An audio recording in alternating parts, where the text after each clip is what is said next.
Well, it's officially flat cap time of the year again for me. Yes, I've found it, dug it out, and once again donning the traditional estate agent new attire, which is the flat cap. And as I walked through Castleberry Estate this morning, home to many people, including myself, in Watford, it's the obligatory Monday morning feedback after a weekend's viewings and receiving offers on properties.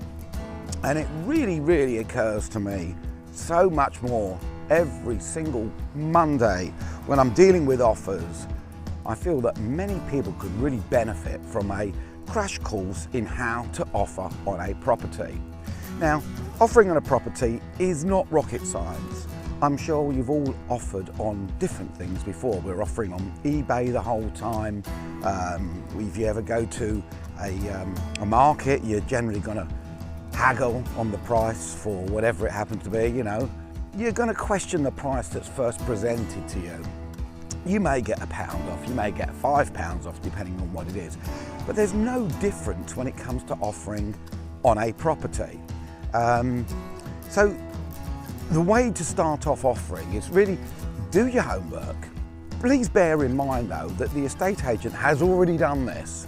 And what tends to happen is that when a property comes onto the market, an agent will look at all the same comparable evidence that's available for everybody online and see how that particular property compares with it and come to an agreement with the owners that that is the price that the property should go on the market for.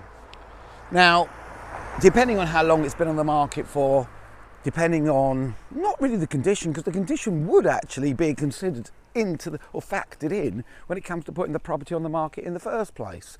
So it would be really you doing your homework and feeling, first of all, that you agree.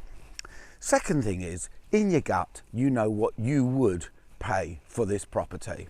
So what I suggest you do is you phone your agent and you place your first offer. Now, do not place your best offer at first, unless you're in a bidding war or sealed bid scenario. Leave yourself some wiggle room, because the agent will not be expecting you to place your best offer, and neither will the vendor. So what you'll do is you'll place your offer, and then the negotiations will start. Generally speaking, you come up a bit, the vendor comes down a bit. You come up a bit more, the vendor comes down a bit more. And the ideal scenario is you meet somewhere in the middle.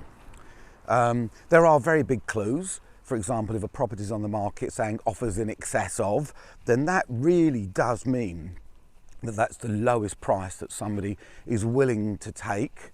However, you never know, and it's always worth trying your luck, but don't go with insulting offers. Don't go with offers that you know are never going to be accepted. There's absolutely no point in it at all. And question your estate agent. Ask questions like, have you had any offers on the property before?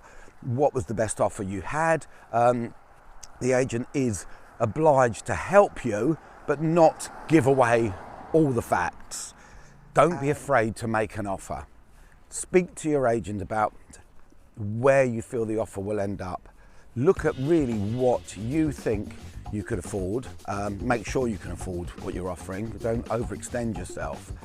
But be prepared to barter, and be prepared for it to take a couple of days to get your decision and finally, hopefully, seal the property of your dreams. Thank you.